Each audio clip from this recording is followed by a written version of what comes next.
السلام علیکم ناظرین، میں خواجہ سلیم شہریار اپنی دنیا یوٹیوب چینل سے ایک بار پھر آپ کی خدمت میں حاضر ہوں، اور آج ہم گفتگو کریں گے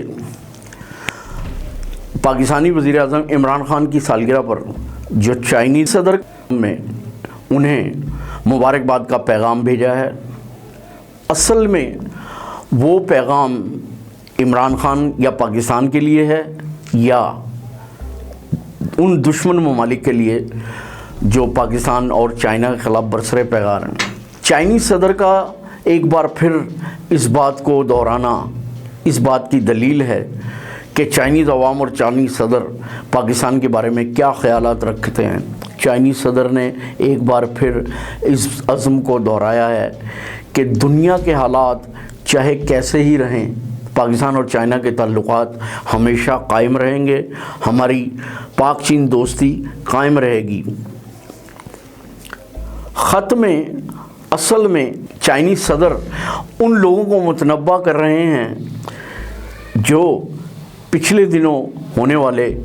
ٹوکیو اجلاس میں شامل تھے۔ وہ اجلاس چار ممالک کے درمیان ہوا تھا، جس میں امریکہ، آسٹریلیا، جاپان اور انڈیا شامل تھے، اور اس اجلاس کے دوران خفیہ منصوبہ بندی کی گئی تھی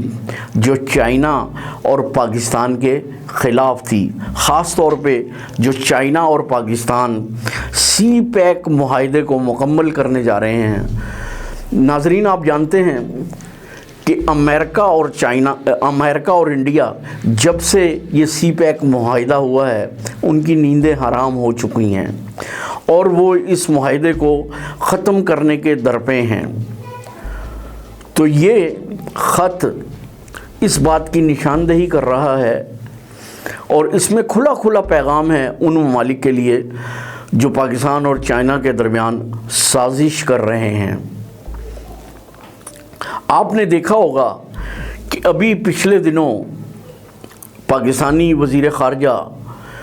شاہ محمود قریشی نے بھی اپنے رابطوں کا آغاز کر دیا ہے، اور بڑی تیزی سے آغاز کیا ہے۔ وہ دوست ممالک سے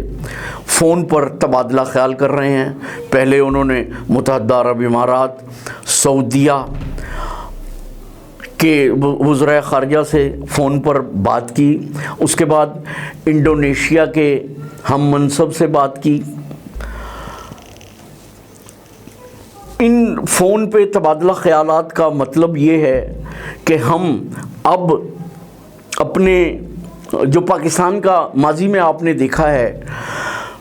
دوست ممالک کے ساتھ تعلقات کا انداز یہ تھا کہ اگر پاکستان کے سعودی عرب کے ساتھ تعلقات ہیں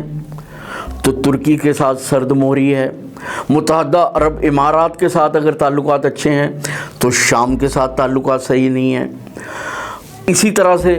دیگر دوست ممالک اور مسلم ممالک کے ساتھ پاکستان کے تعلقات کا یہی انداز تھا۔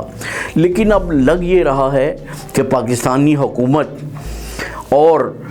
پاکستان کی وزارت خارجہ اور وزارت عظمیٰ نے یہ فیصلہ کیا ہے کہ ہم کسی ایک ملک کی طرف اپنے تعلقات کو نہیں رکھیں گے، بلکہ تمام دوست ممالک اور مسلم ممالک کے ساتھ ایک جیسے تعلقات استوار کریں گے۔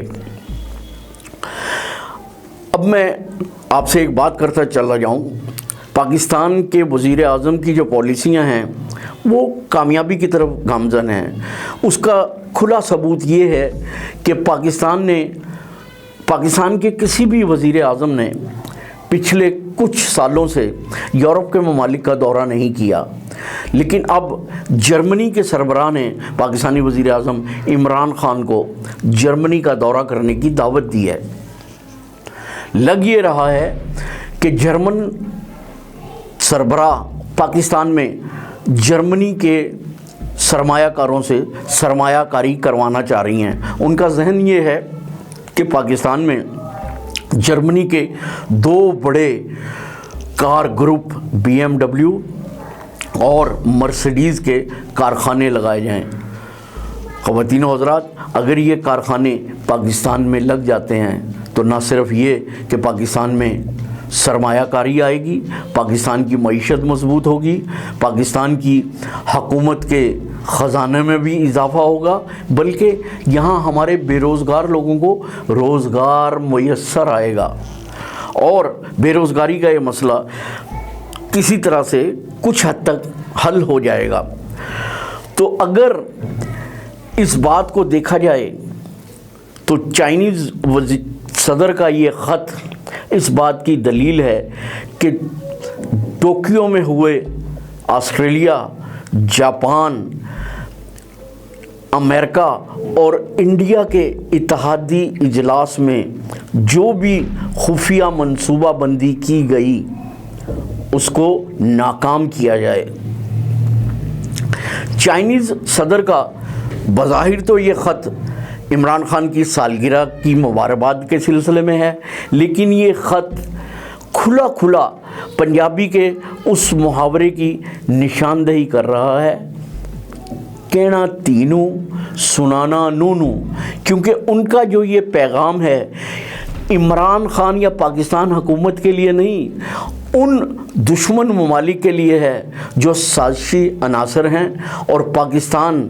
اور چائنا کے سی پیک معاہدے کو مکمل ہوتا نہیں دیکھ سکتے۔ جب سے یہ معاہدہ ہوا ہے پاکستان اور چائنا کے درمیان، امریکہ اور انڈیا کی تو راتوں کی نیندیں حرام ہیں۔ تو خواتین و حضرات، ٹک ٹاکرز کے لیے بری خبر،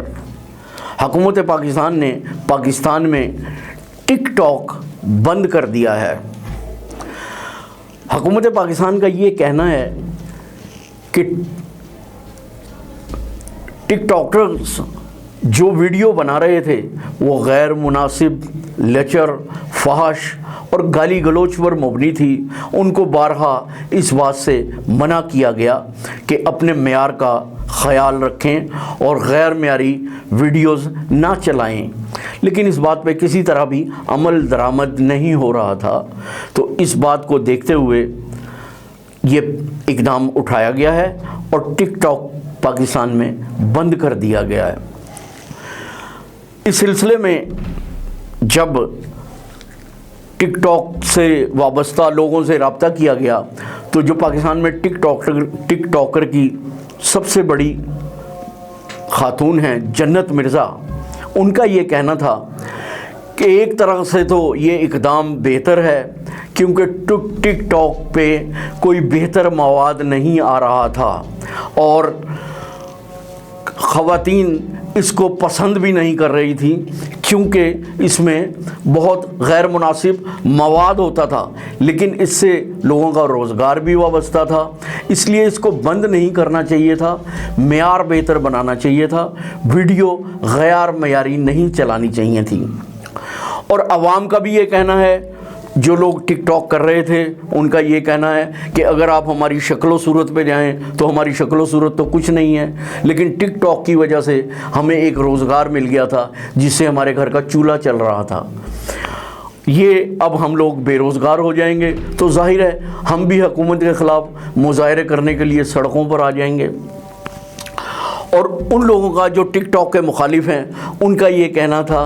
کہ بے ہودگی اور بے حیائی بڑھ رہی تھی، ٹک ٹاک پہ سوائے بے حیائی کے اور کچھ نہیں تھا۔ کوئی موٹر سائیکل سے گرتے ہوئے ویڈیو بنائی جا رہی ہے، کوئی کسی لڑکی کا دوپٹہ کھینچتے ہوئے ویڈیو بنائی جا رہی ہے، کوئی پارک میں ڈانس کر رہے ہیں، کوئی لڑکی اور لڑکا آپس میں غیر مناسب گفتگو کر رہے ہیں۔ تو یہ ہمارے معاشرے کو غلط طرف لے کے جا رہا تھا۔ لیکن اگر یہ دیکھا جائے کہ ٹک ٹاک ایک ایپ تھی، اس کا بند کرنا ٹھیک تھا یا غلط میں یہ بات نہیں کہوں گا، لیکن میں یہ ضرور کہنا چاہوں گا کہ جس طرح جب ویڈیو کی ٹیکنالوجی آئی تو یہ دیکھنے والے پہ منحصر تھا کہ اس پہ فحش مواد دیکھتا ہے یا معیاری مواد دیکھتا ہے، ایسا ویڈیو کیسٹ دیکھتا ہے جو اپنی فیملی کے ساتھ بیٹھ کر دیکھا جا سکتا ہے۔ یہ اسی طرح سے ہے جس طرح کہیں پہ کوئی پرنالہ لگا ہوا ہو، اس میں سے چاہیں تو غلاظت بہا دیں، چاہیں تو دودھ بہا دیں۔ اس کے ساتھ ہی میں آپ سے اجازت چاہوں گا۔